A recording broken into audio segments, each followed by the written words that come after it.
Hello everyone, welcome to Uttam's academy turning point. మరి చాలా రోజుల తర్వాత మనకు ఆంధ్రప్రదేశ్ హైకోర్టు నుంచి ఒక పెద్ద అప్డేట్ అయితే రావడం జరిగింది. యాక్చువల్గా మనం 15th లోపలే రిజల్ట్స్ వస్తాయని అనుకోవడం జరిగింది. ఆ తర్వాత నవంబర్ 15th పైన వస్తాయని అనుకోవడం జరిగింది. బట్ రిజల్ట్ డేట్ చెప్పుకోకుండా ఒక మంచి అప్డేట్ రావడం జరిగింది. అంటే ఖచ్చితంగా అయితే మాత్రం ఒక స్టెప్ అయితే పడింది. సో రిజల్ట్ రావడానికి ఒక స్టెప్ అయితే పడింది. దీంట్లో ఎగ్జామ్ అయిపోయిన తర్వాత చాలామంది ఈ యొక్క ఆన్సర్స్ రాంగ్ ఉన్నాయని చెప్పేసి అబ్జెక్షన్స్ రైజ్ చేశాం. ఆ యొక్క రైజ్కి సంబంధించి ఏవైతే అబ్జెక్షన్ రైజ్ చేశారో దానికి సంబంధించిన అప్డేట్ ఉంది. మరి త్వరలోనే మనకు రిజల్ట్ ప్రకటించే అవకాశం అయితే ఉంది. మరి ఏదో చూద్దాం. ఆ చివరిలో మళ్ళీ మనం రిజల్ట్ ఎప్పుడు వచ్చే అవకాశం ఉంది, నెక్స్ట్ ఏపీ హైకోర్టు నుంచి 245 వేకి సంబంధించినటువంటి నోటిఫికేషన్ ఎప్పుడు రావచ్చు ఇవన్నీ కూడా ఇక్కడ మనం డిస్కస్ చేస్తాం. మరి చూస్తే ఇక్కడ మనకి అప్డేట్ ఏమంటే ఆంధ్ర హైకోర్టు నుంచి high court of Andhra Pradesh Amaravati notification number 72 2025 సంబంధించిన వచ్చిందనమాట. మనకు చూస్తే దీంట్లో మనకు డేటెడ్ 24/10/2025 అంటే మనకు ఈరోజు మనకు ఇచ్చినటువంటి అప్డేట్ అనమాట. ఇది మన కంప్లీట్ డీటెయిల్స్ చూసినట్టయితే AP high court of Andhra Pradesh conducted computer based examinations from 28/2025 నుంచి 24/8/2025 వరకు మొత్తం 10 ఎగ్జామ్స్ 15 ఎగ్జామ్స్ కండక్ట్ చేశారు. దాంట్లో ఏమంటే స్టెనోగ్రాఫర్ గ్రేడ్కి సంబంధించి junior assistant, typist, field assistant, examiner, copyist, driver light vehicle, మరియు record assistant, process server and office subordinate. So దీనికి సంబంధించిన ఎగ్జామ్ మనకు జరిగింది. మరి the preliminary key of the computer based examinations has been published on 1/9/2025. Okay, మన exams 28/2025 నుంచి 24/8/2025 వరకు జరిగితే మనకు ప్రిలిమినరీ కీ ఎప్పుడు ఇచ్చారంటే 1/9/2025 ఇవ్వడం జరిగింది. అండ్ ఈ notification has been issued the same date calling for objections to the preliminary keys of the candidates in response to the said notification to the following 2 8 objection raise చేశారండి. So నేను కూడా first చూసిన వెంటనే result వచ్చిందేమో ఇవి role numbers అనుకున్నా, ఇవన్నీ కూడా రోల్ నెంబర్స్ కాదు. సో టెన్షన్ పడద్దండి. సో నేను కూడా ఫీల్ అయ్యాను ఎన్ని రోల్ నెంబర్స్ ఏమో అదేంద్ర అబ్బా అనుకోవడం జరిగింది. ఇవి రోల్ నెంబర్స్ అయితే కాదు. సో ఇవన్నీ కూడా అబ్జెక్షన్ నెంబర్స్ అనమాట. అంటే మన ఎగ్జామ్ రాసిన కదా, ఎగ్జామినేషన్లో ఉన్నటువంటి క్వశ్చన్ యొక్క అబ్జెక్షన్ అనమాట ఇది. The IDs received 18 candidates. Okay, మొత్తం 2 8 అబ్జెక్షన్స్ కాను రాష్ట్ర వ్యాప్తంగా మొత్తం 8-10 క్యాండిడేట్స్ వచ్చేసి అబ్జెక్షన్స్ రైజ్ చేయడం జరిగింది. ఇవన్నీ కూడా అంటే అబ్జెక్షన్స్ అనమాట. ఇవన్నీ కూడా ఆ క్వశ్చన్ యొక్క అబ్జెక్షన్స్ అన్నీ కూడా ఇవన్నీ కూడా అవే ఆ నెంబర్ అనమాట. సో జస్ట్ గమనిస్తూ ఉండండి. ఇక్కడ మనకు మంచి ఒక అప్డేట్ అయితే ఉంది అనమాట. చివరిలో గమనిస్తాం. ఇవన్నీ కూడా అంటే అబ్జెక్షన్స్. సో మొత్తం 800+ ఉన్నాయి కదా ఇవన్నమాట. ఇవన్నీ కూడా అబ్జెక్షన్సే. మేము రాసింది తప్పనిచ్చారు, ఇది కరెక్ట్ అని చేయడం జరిగింది. అయితే the high court has been examined all the objections and resolved that out of 287 objections only 38 objections are found to be valid.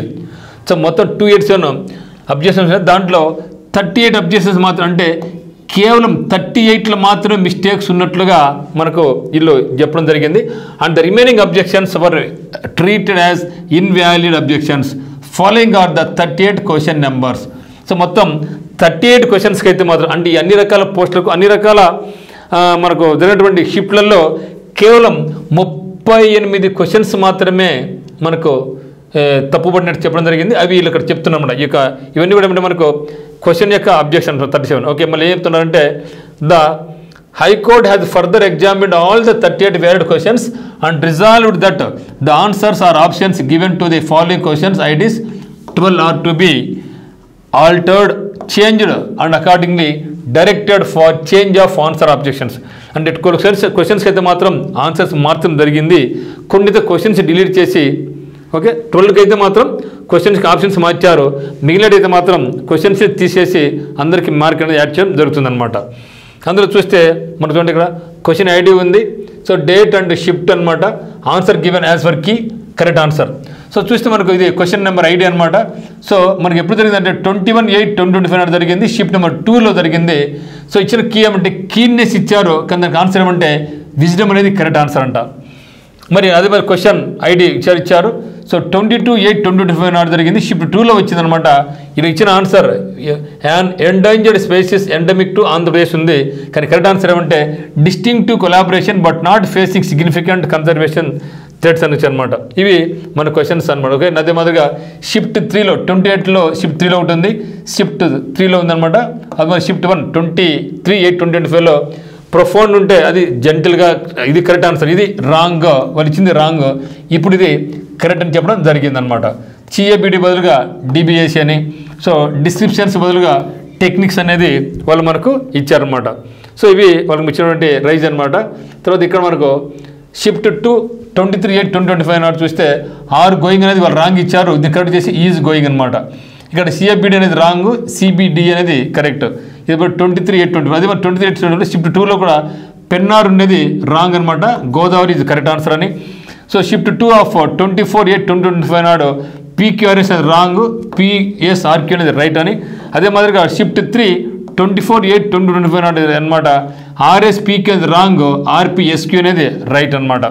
మరి అదే ఇక్కడ ఒక క్వశ్చన్ ఇచ్చారు, షిఫ్ట్ 3 ఆఫ్ 24/8/2025 ఇచ్చినాడు, both A and R true but R is the correct, ఇది wrong అనమాట.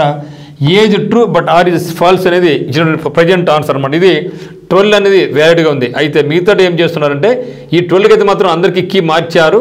అయితే the high court has further resolved that to award marks to the candidates. So ఎవరికైతే తప్పించారో అందరూ కూడా మార్క్ అనేది యాడ్ చేయడం జరుగుతుంది. Who opted either of the options to the following questions, ITs 8 numbers ఉంది. ఇక్కడ చూస్తే ఆన్సర్ కీ ఉంది, కరెక్ట్ ఆన్సర్స్ ఇది ఇచ్చారు మనకు. అయితే వీటికి ఏం చేశారంటే వాళ్ళు ఈ యొక్క అబ్జెక్షన్స్కి కూడా కింద వేయడం జరిగింది, ఒకసారి గమనించండి ఇక్కడ.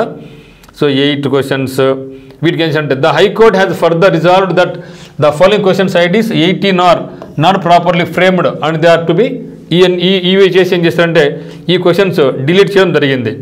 ఓకేనా. మళ్ళీ the high court has further resolved that evaluation of the question paper in which the questions are deleted awarding marks of should be at the ratio proportionately to all 80 questions marks. అంటే ఎవరికైతే క్వశ్చన్ డిలీట్ చేశారో వాళ్ళకి 80 మార్క్స్ని base చేసుకొని వాటి questions marks అనేది adjust చేయడం జరుగుతుంది. So question delete అయినా కూడా 80 క్వశ్చన్స్ ట్రీట్ చేసి మరి కరెక్ట్ అయిన దాంట్లో మనకు మార్కు పెంచే అవకాశం అయితే ఇస్తామని చెప్తున్నారు. Meaning thereby total marks for the examination will be remain at 80. So question delete చేసినా కూడా ఆ 80గానే భావించి మీ యొక్క ప్రపోర్షన్ అంటే మీ యొక్క రైట్ అయిన దానికి ప్రపోర్షనేట్గా మీకు మార్క్ అనేది యాడ్ కావడం జరుగుతుంది. But the marks for each individual question will be adjusted accordingly to ensure that the total marks awarded for remaining questions added up to 80 అంటున్నాడు. The High Court has further directed implementation of normalization to all the question papers of 15 sessions. ఇప్పుడు ఏం చేస్తున్నాడు, అన్ని రకాల మనకు జరిగేది 15 sessions exam జరిగేదా, 15 exam sessions అన్నీ కూడా నార్మలైజేషన్కు చేస్తున్నాము ఇంకని చెప్పడం జరిగింది. The high court has further directed to refund the fee with the charges collected from the candidates who raised the above 38 valid objections through the same manner in which the objections fee ₹100 was paid. ఎవరైతే amount pay చేసి objections rise చేశారో, ఇక 38 questions సంబంధించిన వాళ్ళు ఎవరైతే rise చేశారో వాళ్ళందరికీ కూడా మేము అమౌంట్ రీఫండ్ చేస్తామనేసి తిరిగి కోర్ట్ అనేది చెప్పడం జరిగింది. సో ఇది మిత్రమా, ఇది మనకు ఉన్న అప్డేట్.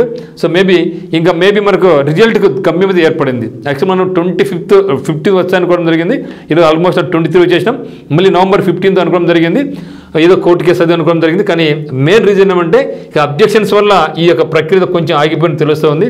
మరి ఇది ఈ యొక్క అమౌంట్ ఎంత ప్రాసెస్, ఈ యొక్క అమౌంట్ ఎంత వాళ్ళకి రీఫండ్ చేసిన తర్వాత ఇవన్నీ ఇప్పుడు ఏం చేస్తారు, ఇవన్నీ నార్మలైజేషన్ చేయాలంగా. ఈ క్వశ్చన్ డిలీట్ చేశారు, కొన్ని మార్కులు యాడ్ చేయాలా, ఇవన్నీ చేసిన తర్వాత నామినేషన్ ఇచ్చేసి రిజల్ట్ ఇస్తారు. దీనికి ప్రక్రియకు మినిమం అంటే మళ్ళీ మనకు ఒక 10 నుంచి ఒక 15 డేస్ పడుతుంది. సో అనుకున్నట్టుగానే నవంబర్ 10 పైన రిజల్ట్స్ అనేది ఎప్పుడైనా వచ్చే అవకాశం అయితే మనకు ఉంది. మరి అదే మాదిరిగా మనకు ఏపీ హైకోర్టు సంబంధించి మొత్తం మనకు 245 వేకెన్సీస్ ఉన్నాయండి. ఓకే, ఇక 240 వేకెన్సీ సంబంధించి మనకు నోటిఫికేషన్ ఎప్పుడు వస్తుందంటే ఇక రిజల్ట్ ఇచ్చిన వెంటనే రావచ్చు అనేసి మనం అనుకుంటాం. బట్ ఎవరైతే ప్రిపేర్ అవుతున్నారో ఏపీ హైకోర్టు సంబంధించి మరి ప్రిపరేషన్ కొనసాగించండి. కంప్యూటర్ ఆపరేటర్స్ ఉన్నాయి, జూనియర్ అసిస్టెంట్ ఉన్నాయి, టైపిస్ట్ ఉన్నాయి, స్టెనోగ్రాఫర్స్ ఉన్నాయి, ప్రాసెస్ సర్వర్ ఎగ్జామినర్స్ అన్నీ ఉన్నాయి. కాబట్టి మీరందరూ కూడా ప్రిపరేషన్ అయితే మొదలు పెట్టండి, ప్రిపరేషన్ కొనసాగించండి. ఖచ్చితంగా అయితే మాత్రం ఇక 240 వేకెన్సీ అయితే మాత్రం అతి త్వరలోనే మనకు రాబోతూ ఉంది. సో దర్శన మిత్రమా, ఇదే మాదిరిగా ఇప్పుడు మీకు ఏదైనా రైల్వే ఎన్టీపీసీ వచ్చింది, ఇంట్రెస్ట్ అది కూడా అప్లై చేయండి. ఆంధ్రప్రదేశ్ నుంచి మనకు ఇప్పుడు టెట్ వచ్చింది, ఇంకా డీఎస్ కూడా రాబోతూ ఉంది. అదే మాదిరిగా ఏపీ సంబంధించిన కానిస్టేబుల్స్ కానీ, ఎస్ఏ ఉద్యోగాలు కానీ, గ్రూప్ 2 కానీ, గ్రూప్ 4 కానీ, సెంట్రల్ గవర్నమెంట్ నుంచి బ్యాంక్స్, ఎస్ఎస్సి, సో అన్ని రకాల పోస్టుగా వస్తున్నాయి. కాబట్టి మీ ప్రిపరేషన్ అయితే మీరు మొదలుపెట్టి కొనసాగించండి. టైం అయితే మాత్రం ఎవరు కూడా వేస్ట్ చేయదు మిత్రమా. సో అందరికీ all the very best. So A update వచ్చినా కూడా మీకు ఖచ్చితంగా ఇన్ఫర్మేషన్ చేస్తాను. సో మీరు ఫస్ట్ మన ఛానల్ చూస్తున్నట్లయితే మన ఛానల్ను సబ్స్క్రైబ్ చేసుకోండి. సో అందరికీ all the very best. Thank you for watching.